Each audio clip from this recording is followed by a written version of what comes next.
Përshëndetje nga unë Klea Kica dhe mirë se erdhët në Vibe. Sot kam një të ftuar shumë speciale. Ajo është Dea Dodi. Dea, përshëndetje dhe mirë se erdhe. Jam shumë e lumtur që të kam sot në studio. Përshëndetje Klea. Ti vjen nga Amerika.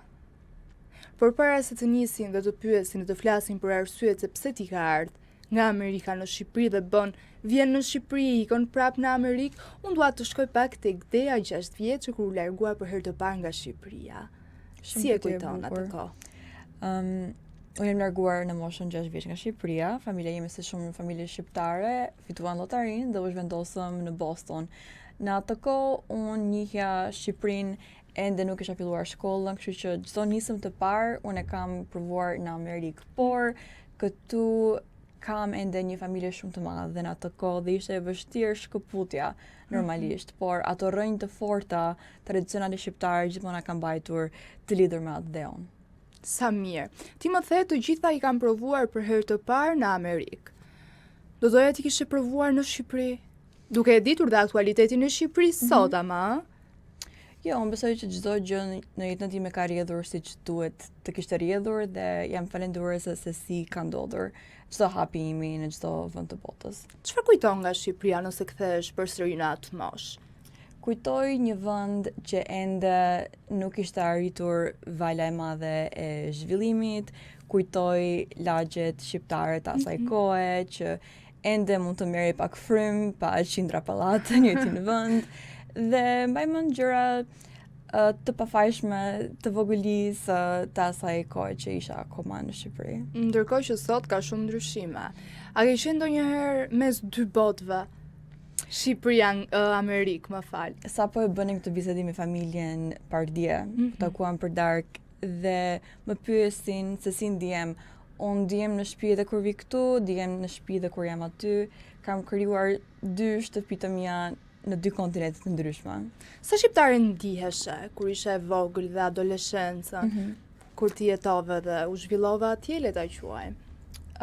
Shqipërinë e njihnim si koncept, pak më të largët. Në shtëpi flisnim shqip gjithmonë, faktikisht e kishim si rregull dhe në shtëpi e kishim detyrueshëm të flisnim shqip dhe të mësonim gjuhën shqipe mbasi shkonim në shkollë. Dhe këto gjëra tani mbasi je rritur dhe je maturuar pak më shumë, e sheh rëndësinë e tyre, sepse ato ishin pikërisht arsye pse ne ishim aq të lidhur me vendin tonë, me traditën tonë dhe me prejardhjen tonë.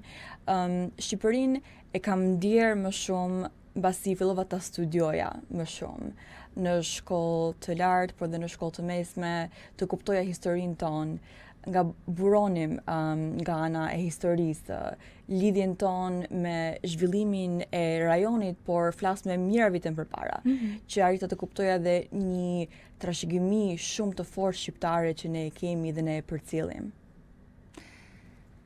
Kur vjen në Shqipëri, çfarë të duket diçka e huaj dhe çfarë të bën të kuptosh se ti je në shtëpinë tënde?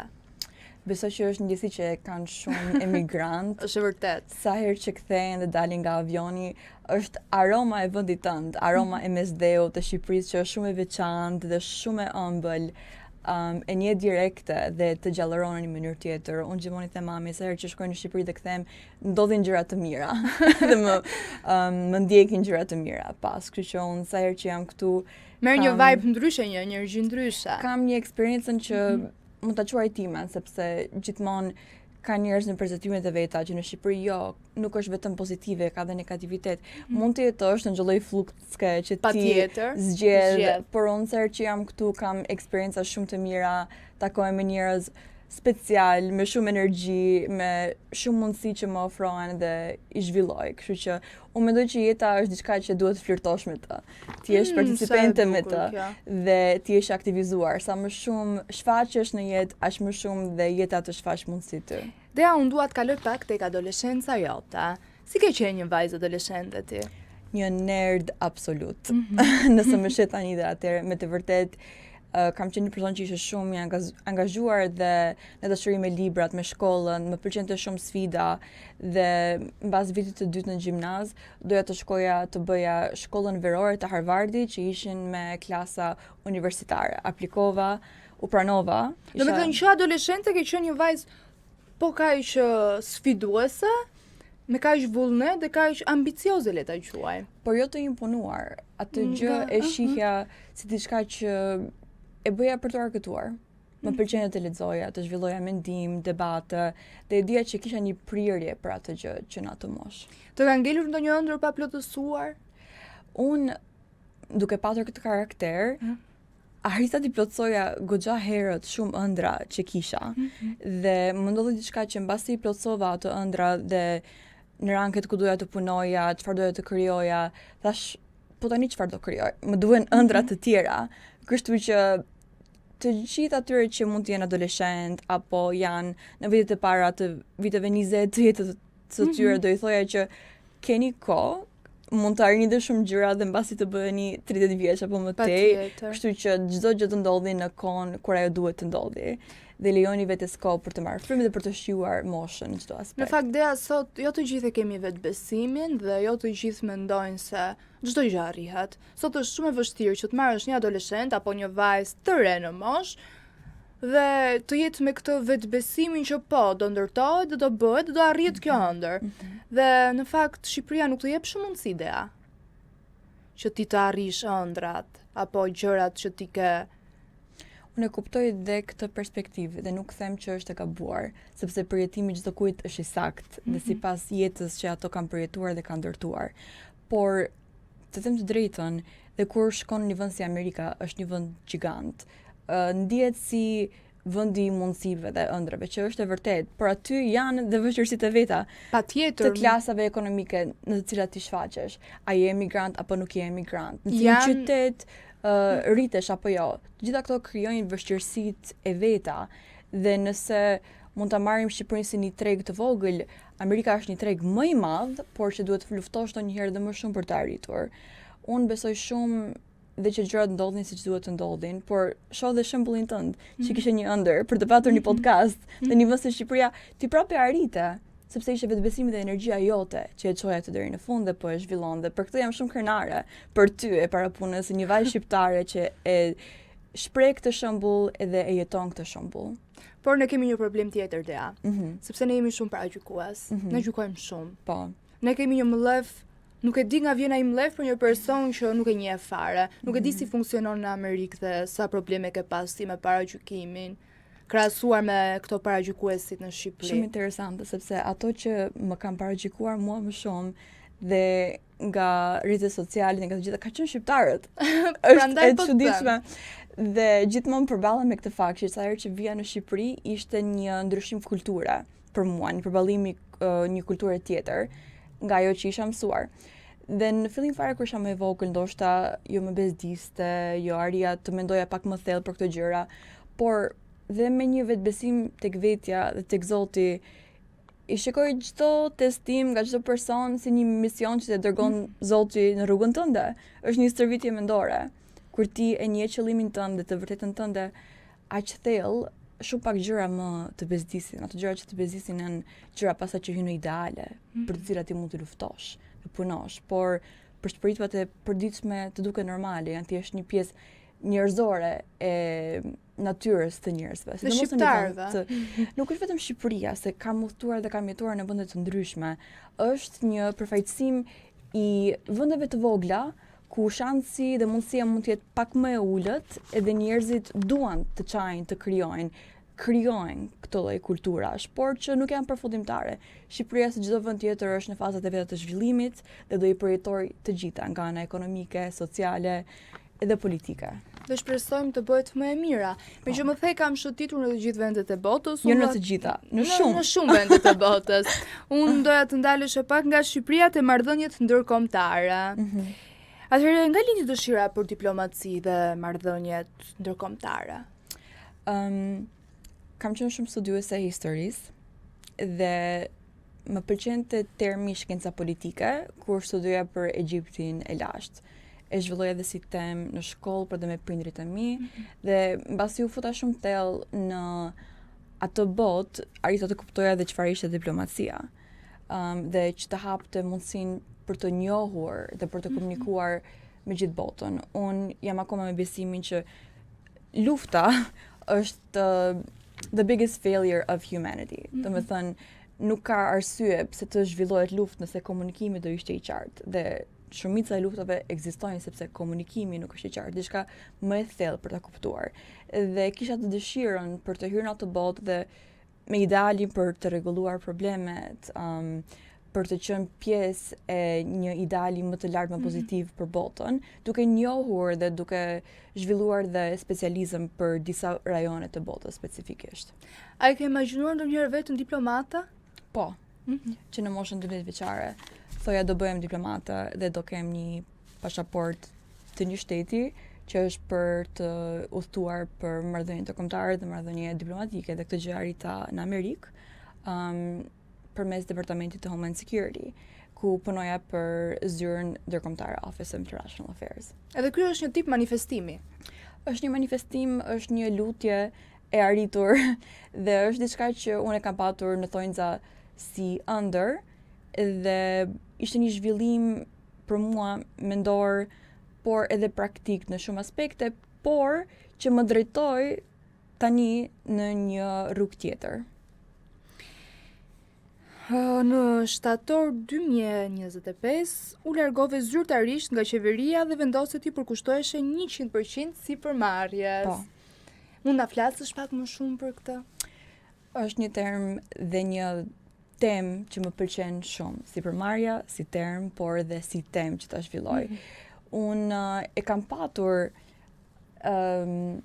dëshirë dhe talent edhe kur isha më e vogël. Faktikisht më pëlqente që të shisja. Çdo gjë që gjeja një mënyrë që t'ja shisja dikujt, që nga librat që mund të gjeja, e bënim si aktivitet me kushërinjt tanë kur blidheshim, por e vura në dollap, se thuash, këtë pjesë timen. Por e shihja që më vinte natyrshëm.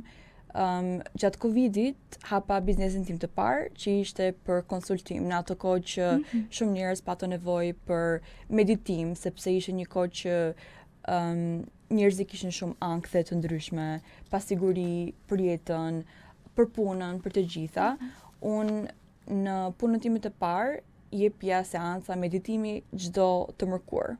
Dhe më pas i bëra online gjatë kohës të Covidit, por lindi si thjesht një hobi që u zhvillua më tej pastaj, që unë ofrova më pas shërbime konsultimi për shërbime akademike, por edhe për biznese, për zhvillimin e bizneseve. Me çfarë po merresh Dea konkretisht? Një pyetje që më pëlqen shumë edhe kjo. Jam në fazën ndoshta më të bukur që kam përjetuar ende në jetën time, po. Pse? Sepse ndjem më vetvetja se kurrë. Në rrugën e biznesit, në rrugën si një sipërmarrëse, ndjem që mund të plotësoj dëshirat e mia kreative. Kërkon shumë kreativitet dhe aq shumë sa më pëlqente rrugëtimi im më i hershëm, kishte limitet e kreativitetit, por jam një person që nuk më pëlqejnë shumë limitet, sidomos limitet e kreativitetit. Por kjo rrugë është diçka që të kërkon të jesh aq më efikas edhe kreativ dhe për krah biznesit tim që quhet My Bloom Formula, kam arritur që të zhvilloj dhe ëndrrën time tjetër që është real estate edhe zhvillimi i pronës në Amerikë, tani si konsulente. Dea, nuk e di domethënë jam shumë pa fjalë.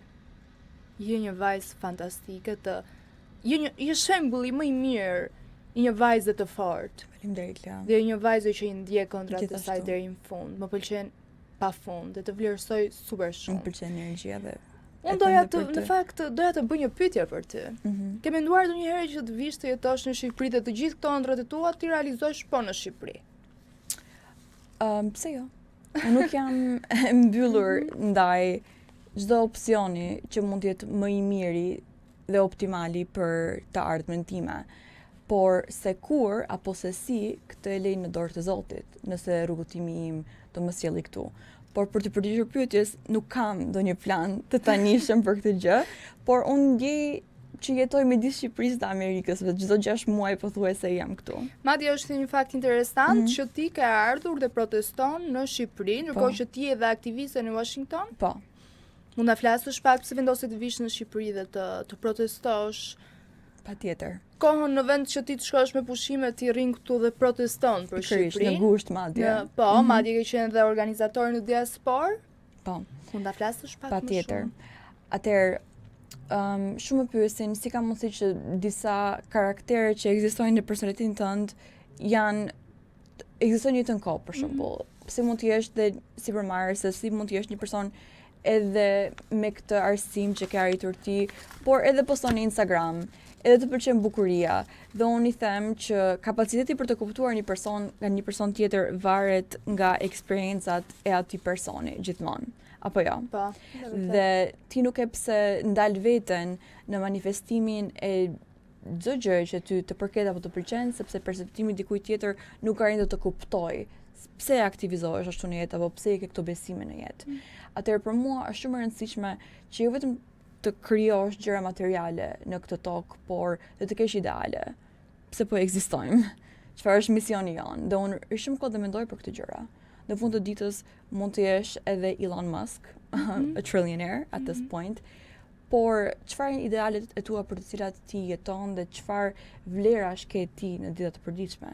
Një nga vlerat e mia kryesore është trajtimi i njerëzve në mënyrë të barabartë. Bravo. Trajtimi njerëzor i njerëzve dhe një vend si Shqipëria që ka kaq pak njerëz dhe për fat të keq janë larguar akoma më shumë, por me bukuritë, me vlerët natyrore që ka ky vend dhe me mundësitë të pafund, këtu njerëzit duhet të jenë në shumë gjendje të mirë e parapunës mendore, Bravo. ekonomike, materiale në çdo mënyrë. Nuk e shoh si një proces kaq të pamundur për ta rikrijuar Shqipërinë dhe e shoh si një të drejtë çdo shqiptari ta jetojë Shqipërinë e tij të lumtur, të shëndetshme. Prandaj unë me shumë dëshirë jam bërë pjesë e organizimit të protestave në Washington, që kemi bërë çdo fundjavë, por nuk jam aty tani, normalisht, por grupi jon vazhdon shumë fort dhe që jemi organizuar faktikisht nga çdo qytet që ka mbajtur protesta në Amerikë, nga Bostoni, nga New York, shumë qytete të Floridës për të organizuar protestën e diasporës përballë OKB-s që u bë me 11 korrik. Dhe ajo ishte një protestë fantastike. Shumë media shqiptare ishin prezent, na bënte intervista, por ishte një shfaqje shumë shqiptarësh që tregonin që kemi një zë dhe e mbështesim lëvizjen që po ndodh Dhe në Tiranë. kudo, jo vetëm në Shqipëri. Patjetër në Australi, kudo. Edhe sa do protestosh Odea? Unë do protestoj derisa qëllimet të arrihen. Dhe unë shpresoj shumë që qëllimet të arrijnë dhe të ndryshoj për rinin, për prindrit tanë, për gjyshrit tanë dhe për të gjithë, sepse në të vërtetë janë shumë kauza që nuk... Tani unë kam një rubrikë që do përgjigjesh pa u menduar shumë. Do përgjigjesh shpejt, ha? Një gjë që nuk do ta bëje më. Nuk të humbja më shumë kohë, sepse koha është thjesht një dhuratë që na është dhënë nga Zoti, nuk e di sa shumë kemi. Një vend ku do të jetoje për një vit. Në Turks and Caicos. Një person që të ka ndikuar. Mami dhe babi 2. Një dështim që e falenderon sot.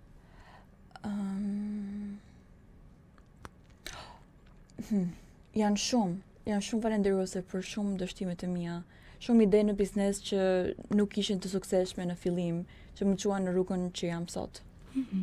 Një vesë që ke? Dua të mësoj shumë gjuhë në njëjtën kohë, ndonjëherë ngatroj. Edhe ti din shumë gjuhë në fakt. Përpiqem, po. Një superfuqi që do ta kishe? Të lexoja mendjen e njerëzve ndonjëherë. Kjo bukur. Një gjë që njerëzit e ke shkuptojnë për ty? Pozitivitetin, si mos çarje koke ndonjëherë. Ose arrogancë. Nuk duket në kontekst i sakt, por ndonjëherë unë e bëj sepse ashtu e ndjej dhe besoj që ndonjëherë neve i ndërlikojmë gjërat më shumë se ç'duan. Një këshill që do doje t'ja jepje Deas 18 vjeçare? Fillo të lutesh dhe të besosh akoma më shumë në Zot që në këtë moshë. Një ëndër që ende nuk e ke realizuar? Po, të kemi konferencë në Shqipëri vetëm për femra shqiptare, një fundjavë që faktikisht po e zhvilloj dhe po ta them ty për herë të parë faktikisht, për t'i mësuar se si të hapin biznesin e vet online në një fundjavë, duke krijuar edhe dyqanin e tyre online me servise për produkte gati për të shitur në 2 ditë.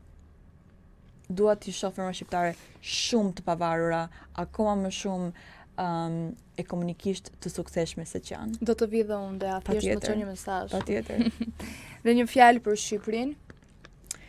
Shqipëria është thjesht një adoleshent i hershëm në fazat e veta të zhvillimit dhe ne të gjithë e kemi në dorë se si mund ta shohim të ardhmen e Shqipërisë. Askush nuk është as më pak i rëndësishëm sa tjetri. Nuk ka rëndësi pozicioni, nuk ka rëndësi ku punon, ka rëndësi energjia e shpirtit tënd. Edhe ky ishte një mesazh shumë i bukur dhe shumë i vlefshëm, po unë tani në pyetjet e fundit, si do e përshkruaja veten me 3 fjalë? E guximshme, pozitive, por dhe ëmbël. Por edhe e bukur. Ka Faleminderit. Dhe atë falenderoj shumë që ishe pjesë e emisionit Vibe, por para se ta mbyllim Vibe-in, dua të pyes se çfarë vibe të dha emisioni Vibe. Pozitiv edhe të guximshëm. Dhe atë falenderoj Kia. shumë, dhe të uroj shumë suksese në çdo hap tëndin dhe Zoti ta boft rrugën ashtu Amin. siç ke shpirtin dhe zemrën. Shihemi në konferencë. Patjetër. I ftuari i radhës është Adrian Hadribeaj, boksier. Adrian, përshëndetje dhe mirë se erdhe. Shumë faleminderit Klea për ftesën që na bët edhe urime për këtë emision. Shumë Këtë faleminderit. podcast, shikoj një sukses shumë të madh dhe të uroj suksese sa më Është kënaqësi dhe shumë faleminderit dhe jam shumë e lumtur dhe më jep një vibe ndryshe kur të ftuarit më vlerësojnë dhe më mbështesin. Unë të thash boksier, por që ti nuk je vetëm boksier. jemi në atë Vorbull, boksier. Në fakt jam marrë me karrierë në Shqipëri për 15 vjet me karaten. Nga aty pasaj unë nisa drejt Shtetet e Bashkuara për të zhvilluar sportin e arteve të marciale të miksuara, që është në ditën e sotme MMA. Një nga evenimentet më të mëdha që është UFC-a, që njihet në gjithë botën. Edhe ishte pikësynimi im që të shkoja atje të arrija sa më shumë. Edhe isha nga të parët shqiptarë që arrija të futesha në këtë sport, dhe kanë filluar që në vitin 2011, kur edhe këtu nuk u njihte akoma si sport. Ti ke fituar dhe tituj? Ke dhe Shumë në ti- ring njihesh me emrin The Eagle, a? The Eagle, po. Çfarë ndryshimi ka Adriani dhe çfarë të përbashkët e ka me The Eagle? The Eagle, tashi kur mora drejtimin që duhet të largohesha nga shteti im, që u largova nga Shqipëria, një të copës e shpirtit e jetës e gjithçka më ngeli mbrapa dhe ajo ishte gjithmonë me mua gjithkohës jashtë në Shtetet e Bashkuara ku isha. Dhe në momentin e parë që unë vazhdova sportin, që të bëj luftimet në ring, çdo personi duhet të kishte një nickname. Edhe më pyetën, what's your nickname? Thonë, qa do jetë nickname? Edhe unë, fjala parë që erdhi ishte The Eagle, se The Eagle është në përfaqëson gjithve, është Shqiponja, Shqipëria, me fjalë gjitha ishte me një fjalë, domethënë, më përmblodhi mua në një moment.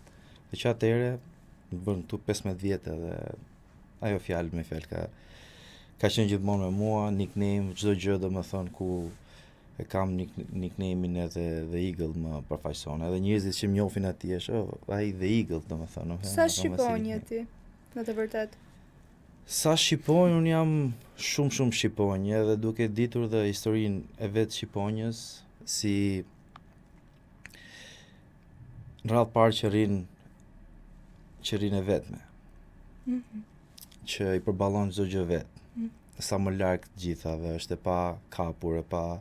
Përveç asaj, ka dhe atë vetin që kur diçka të shkon keq si karrierë në jetë, ka atë vetësinë që të luftoj me veten e vet, siç ka hundën që i shkon shumë edhe që ajo e thyen vet, që të rritet, edhe që të rigjenerohet edhe një nga para që të jetojë. Kështu që paka shumë jeta ime është e tillë, edhe gjithmonë kur e shikoj, domethënë nuk ka qenë si koincident dhe nuk e di, po më ka ndjekur domethënë në jetë edhe si me emrin, si me Shqipërinë, po edhe si me me mua personalisht. Do më thënë karakterin tënd e lidh si një shqiptar, me një shqiptar. Shumë. Sa vite karrierë ka?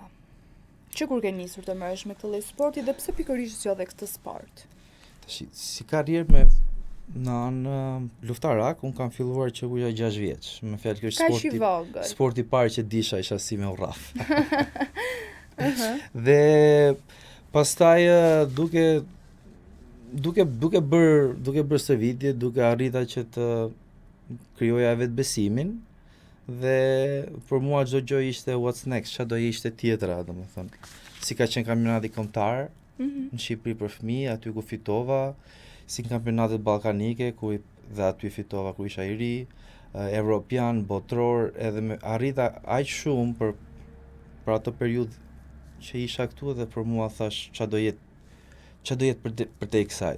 Për te kësaj ishte çfarë unë pash për te Shqipërisë, se çfarë ishte sporti tjetër që është niveli më i lartë i anës sporteve luftarake dhe atë bëra e arrita me shumë punë dhe nuk ishte brenda ditës, brenda natës, po në pak vite unë arrita atë që doja. Më thej që ke nisur që 6 vjeç. Dua ta bëj pak një lidhje tjetër. Çfarë fëmije ke qenë? Ti ke qenë fëmijë problematik? Apo nga ato fëmijë të llastuar? Kanë qenë edhe i dashur, po jo problematik kështu, po kam qenë i lëvizshëm. Kam qenë i lëvizshëm, ma e mend që në Kopësh u rrifsha me kam qenë kështu territorial, domethënë kam qenë që duhet isha unë i pari, unë kështu kisha goxha, isha shumë kështu si thuaj selfish. Edhe ma e mend që në Kopësh jam zënë, pastaj kur fillova ku isha në klasë parë me karaten, pa ajo ai sport pastaj më bëri shumë isha me kulturë, kisha vetë besim, se e shikoj tash domethënë në ndihmoj shumë fëmijë të rritur, në Shtetet Bashkuara kemi një akademi prej 8 vjetësh. Përveç asaj, para se kam ikur, kam pasur edhe tragat e mi këtu në Shqipëri, kështu që e di shumë mirë se sa e rëndësishme ka qenë si për mua, po për çdo gjenerat, domethënë fëmijët që vinë, që i mësoj me këtë dedikim, me këtë është gjëja më e mirë domethënë që mund të bësh për fëmijët, sidomos ditët e sotme. Ta fusësh në sport luftarak. Sport luftarak. Kush ka qenë personi i parë që ka besuar tek ti dhe ka thënë ty do të bëhesh kampion? Me thënë drejtën, ka qenë ndryshe. Më thonin që ti s'ke bërë të bërë, edhe kjo më ka bërë mua që të bëhem.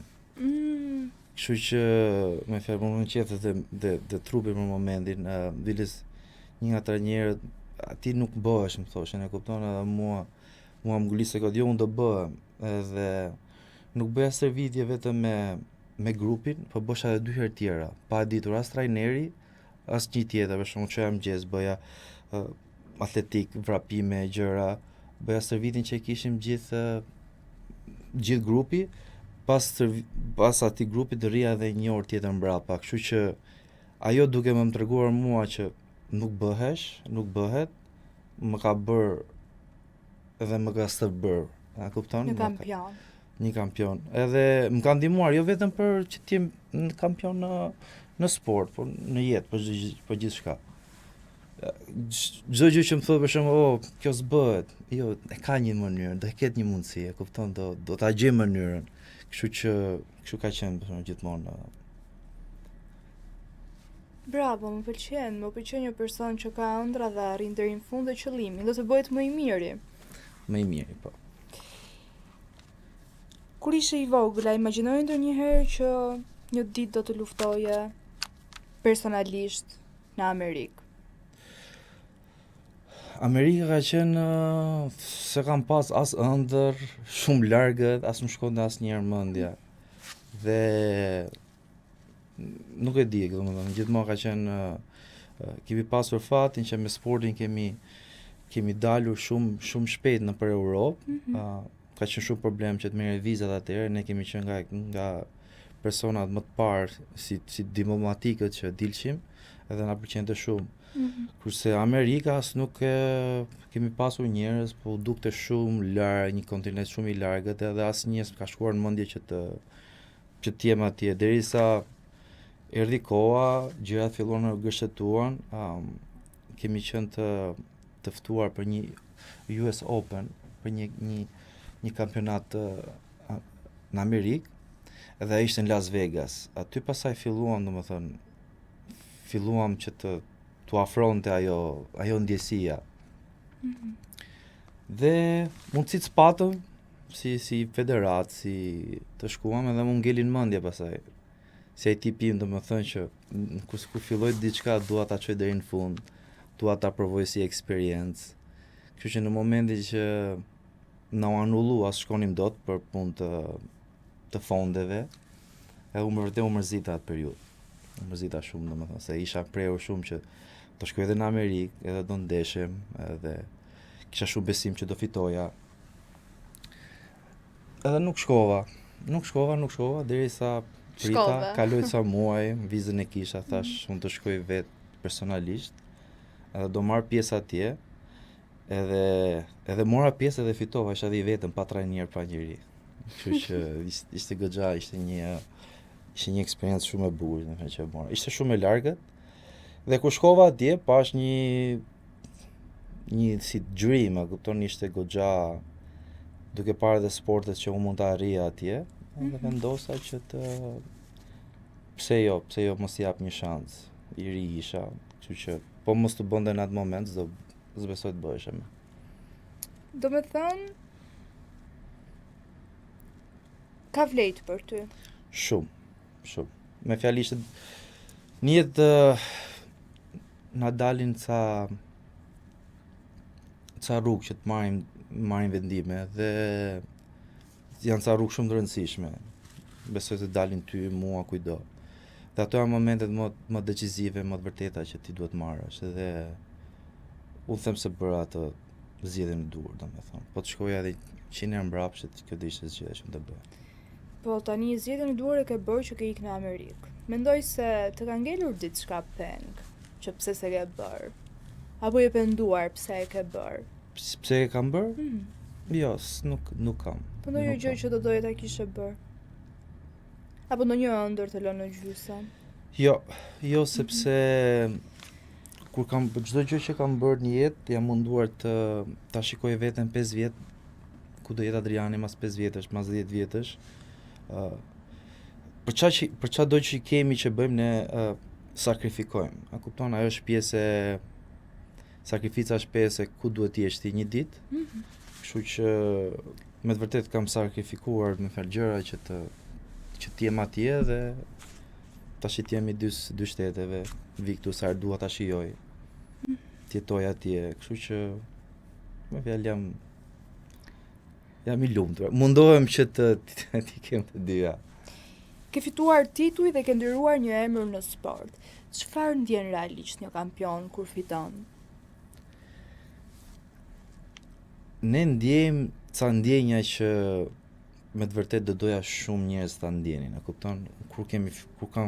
Sa herë kam fituar në ring, është një nga, nuk di si tash, vetëm ne që merrim atë punë e ndjejmë atë. Është një emocion aq i veçantë, është një adrenalin që nuk ta jep asgjë tjetër në jetë. Do të thënë, sepse sidomos si shqiptar, si vet, kemi shumë përgjegjësi nën vete. Kemi gjithë njerëzit që na mbështesin, që Zoti lësh ato në balë. Kemi familjarët, gjithë stadiumi që vijnë për ty. Më kryesore është krenaria që kemi ne si shqiptar që jemi. Edhe ti je në një vend të më të largët, është akoma dhe më vështirë. Kështu që kur fitojmë atje, duke u stërvitur për vite, edhe është një regjim shumë i vështirë që të mbash.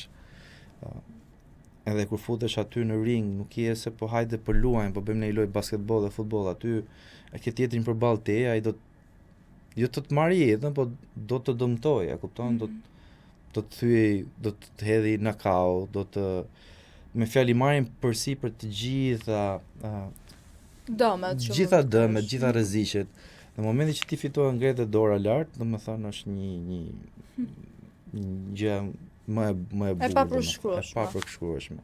Ti jep një gëzim, një adrenalin, domethënë është. Çfarë të ka mësuar një humbja që nuk ta ka mësuar dot një fitore? Humbja të bën më humble, të sjell më të këmbëtok gjithmonë. Një humbje kur nuk humb, ke një presion shumë të madh çfarë do ndodhi kur do humb. Po momenti që ti humb, aty mëson edhe më shumë. Se kur je i mirë gjithkohës, nuk ke mundësi që ti të përmirësosh veten tënde, se kur humb, thu, pse humba, do të thënë, ç'a gabimi kam bërë, e kupton? Edhe ti kur shikon se ç'a gabimi ke bërë, aty përmirëso veten. Si çdo gjë, si çdo biznes, si çdo, nëse dikush të hap një dyqan aty, ty të fillon të motivon, ç'a do të bëj tjetër, e kupton? Kur je vetëm ti dyqaxhiu i lagjes, vetëm ke ty do vinë, e kupton? Patjetër. Momenti që ty del dikush tjetër, ta kanë fjalën si aty fillon e mëson. Kështu që edhe mua më ndihmoi ajo humbje më tregoi që është okay të humbësh. Sa më shumë të humbësh, aq më kampion i fort bëhesh. Puna është nuk është se si humb, po mënyra më e vërtetë edhe më e mirë është kur humbe si rikthehesh mbrapa. Ajo është, domethënë, përcakton ty çfarë karakteri përfituesi ose kampioni ke. Kështu që unë e kam bërë atë më së miri dhe, domethënë. Cila humbje të kanë dhënë më shumë? Unë 2 humbje kam. Dhe ato 2 humbje kanë qenë pjesë e sportit, nuk kanë qenë pjesë që ishte kundërshtari më i mirë, sepse ky është një sport që është një moment, është ndonjëherë kështu punë fati. Dhe normale, humbja më ashtu është humbja e parë, se është nuk ishe mësuar si do ndiheshe, si do ndiheshin njerëzit përreth teje, si do ndiheshin gjithë ato që ti kishe mbështetje. Dhe ajo më ka vrarë sepse sidomos në Amerikë ka qenë kjo, kam pas një vishin me mira shqiptar. Edhe unë kam bërë 23 ndeshje, kam 23 fitore. Dhe ishe i pamposhtur, e kupton, më shifshin si zot, si ky spreket, e kupton? Momentin i parë që aksidentalisht, domethënë, isha duke fituar ndeshjen, më kapi një moment i keq, kështu nokauti, dhe humba ndeshjen, po ç'a më vrau më shumë ishte se gjithë ato që u treguan si mbështetës, pata një largesë të madhe pastaj, siç në shqiptarët e kemi. Edhe ajo nuk më pëlqeu, po më forcoi më shumë, më forcoi dhe më bëri që në radhë parë që të ndeshem për veten time, për familjen time, për njerëzit që më duan, dhe e filloi pasaj nuk më bënte më përshtypje, domethënë. Edhe kjo shumë edhe kushdo që është sportist, sidomos shqiptarë kështu, dua që ta shijojnë sportin, të ecin karrierë, jo se jam shqiptar e kështu, po kryesore është gjithë punën që bëjnë, ta shijojnë sportin radhë parë dhe gjërat e tjera vijnë mbrapa. Ke qarë ndonjëherë për ndonjë humbje për këto 2? Jo, asnjëherë për humbjen asnjëherë. Mbase për fitore, domethënë, nga gëzimi, me fjalë që ke parasysh ajo puna jote e madhe, një ditë bëhet, domethënë, je shumë i njohës, po jo se kam humbë kështu, jo. Është pjesë e lojës. Kampionët më të mëdhenj humbin, nuk ka rëndësi se si humb, por rëndësi, siç thashë gjithmonë, sa më shumë i kthesh mbrapa mas humbjes, ti tregon të gjithëve që në vërtet ke vlera si sportist, si njeri, dhe kështu që mua më ka shërbyer goxha. Ta anashkalojmë pak sportin. Ne jo të gjithë sportistët i njoh dhe kampionët, aq më tepër ti je kampion, duhet të njohin pak më shumë. Si je në jetën personale, çfarë bën në ditë të lirë?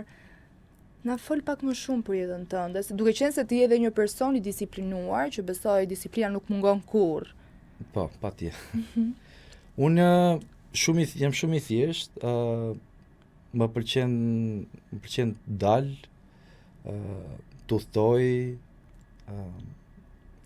më pëlqej të gatuaj, më pëlqej të dal edhe klubeve, në bash dalim domethënë me nusen, me shokë, me fëmijë, domethënë jam shumë i përgjithshëm, domethënë jam gjithmonë jam në atë fan side, domethënë kudo që shkoj me kështu Më shijon. e shijoj.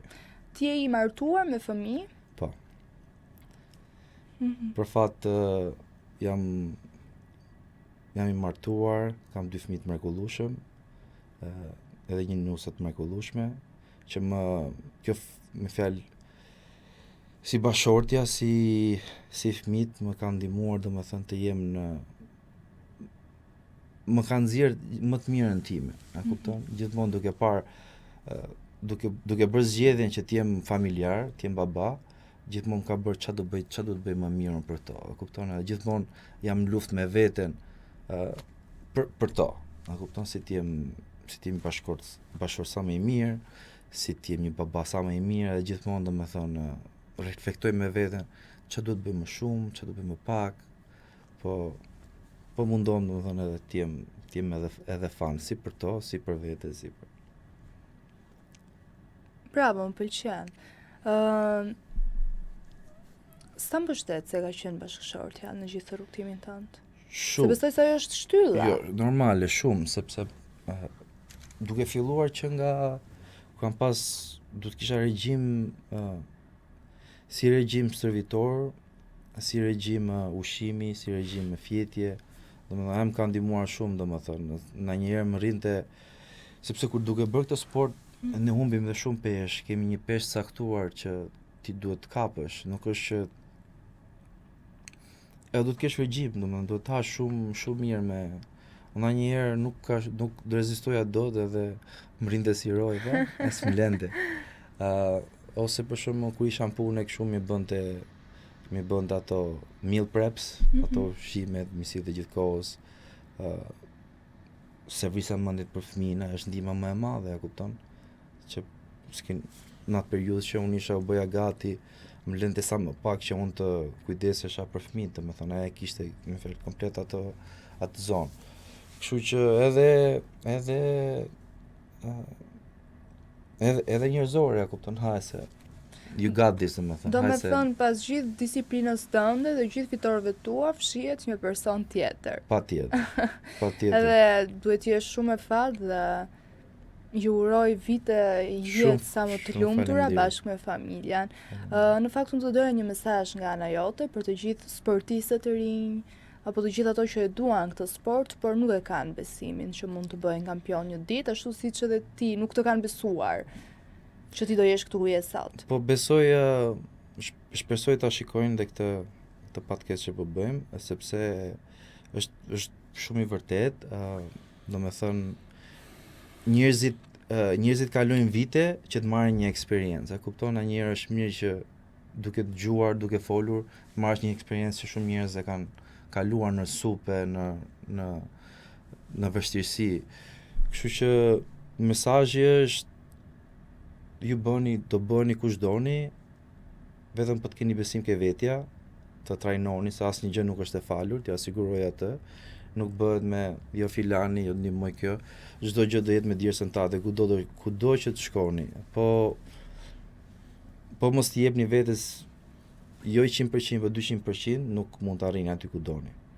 Normal sporti do ketë çdo gjë ka të fatin e vet, po fati nuk vjen me fjalë një herë, duhet të jesh gati për atë moment, për atë fat. Kështu që bëjeni çdo gjë për veten, shijoni sa më shumë. Mos e bëni se jo për shtetit, jo për si jam shqiptar, kështu rrallë parë duhet ta shijosh personalisht, të krijosh një vetbesim vete dhe besoj se do arrini shumë më shumë se sa kam arritur unë edhe të tjerë. Turoj shumë sukses të mëtejshëm. Faleminderit që na bën krenar të gjithë shqiptarëve. Dhe faleminderit që edhe mundësinë që të ishte kënaqësi. Që t'jap mesazhin tim, t'jap një histori time. Edhe do mundohem domethënë t'jap komunitet, se unë jap goxha domethënë komunitet shqiptar si në Amerikë, si kjo ka qenë dhe mënyra që unë hapa një akademi që të mësoj njerëzit të me thonë eksperiencat e mia, t'jap sa më shumë nga vetja, si në çdo mënyrë, e kupton? Siç më ka ndihmuar mua dhe unë do më ndihmoj tjerë, kështu që jam i gatshëm. Shumë faleminderit, ishte kënaqësi. Asgjë, kënaqësia është e imja. Ja pra kështu erdhi fundi i këtij programi, bashkë do të shihemi sërish nesër në orën 11. Mos harroni të na ndiqni. Mirupafshim. Ju pëlqeu kjo video? Atëherë bashkohuni me ne. Na ndiqni në Instagram, Facebook dhe TikTok dhe bëni subscribe në YouTube. Klikoni like dhe share dhe aktivizoni njoftimet për të mos humbur asnjë video të re. Faleminderit për mbështetjen.